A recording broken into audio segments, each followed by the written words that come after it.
Jersey number 23। জাতীয় পতাকা হাতে বদলি নামা এই গোলকিপার আসিফ যেন বাংলাদেশের ত্রাণকর্তা। ভারতকে টাইব্রেকারে হারানোর নায়কও তিনি। সেমিফাইনালে নেমেছিলেন বদলি হিসেবে, আটকেছেন ভারতের দুটি পেনাল্টি শট। তাই তো এই লাল সবুজের পতাকাটা আসিফের হাতেই আজ বেশি মানা। বাফুফে একাডেমির এই গোলকিপারকে নিয়ে রীতিমতো কাড়াকাড়ি পড়ে গিয়েছিল গেল বছর বাফুফের নিলামে। রেকর্ড 13,25,000 টাকায় তাকে দলে নিয়েছিল তখন বসুন্ধরা কিংস। অথচ এবারের সাফে কোনো ম্যাচে মাঠে নামা হয়নি। রেগুলার ক্যাপ্টেন্সির আর্মব্যান্ড হাতে থাকা মেহেদী হাসান শ্রাবণ 65 মিনিটে ইনজুরিতে না পড়লে এই সেমিফাইনালেও মাঠে নামা হতো না আসিফের। নেপালের আনফা কমপ্লেক্সে বাংলাদেশের কাছে ছিল প্রতিশোধের মন্ত্র। গেল সাফে ভারতের কাছে হেরে চ্যাম্পিয়ন হওয়া হয়নি। এবার সেমিফাইনালে যখন তাদের পাওয়া গেল, সামনে একটাই target. I think what I have seen in the social media, our Gen Z, especially our generation Z,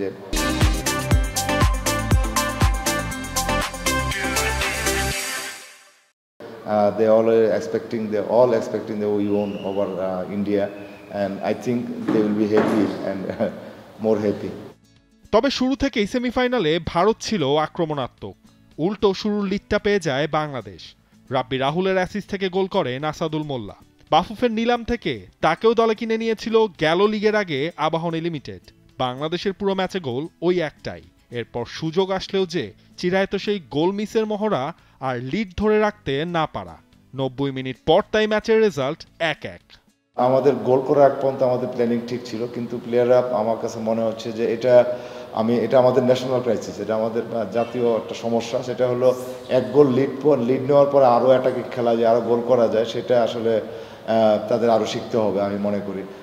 তারপরেও আমি আশাবাদী ইনশাল্লাহ ফাইনালে নেপাল অবশ্যই সবসময় বেশ শক্ত প্রতিপক্ষ বাংলাদেশের জন্য, এবং এই সাইডটা অনেক স্ট্রং এবং ট্যালেন্টেড প্লেয়ার আছে নেপাল টিমটাতে।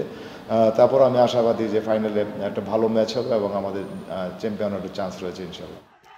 28 আগস্ট ফাইনালে বাংলাদেশের প্রতিপক্ষ স্বাগতিক নেপাল, যারা ভুটানকে হারিয়ে এসেছে এই দুইয়ের সমীকরণে। সাফেরি আসর তাই তো দেখতে যাচ্ছে নতুন চ্যাম্পিয়ন, হয় বাংলাদেশ না হয় Nepal. Neville Khan, টি-স্পোর্টস। First day pre-tournament briefing, I told we came here for championship and earn championship, and because it was so difficult, we got only 15 days, 2 weeks. It is not enough time to compete in an international tournament. Especially here, we know every team, we know very well. So I targeted to play final and earn the championship. For more updates, subscribe to our YouTube channel and click on the bell icon. Follow us on Facebook and Instagram. Download T-Sports app to enjoy exciting games and highlights. Visit tsports.com.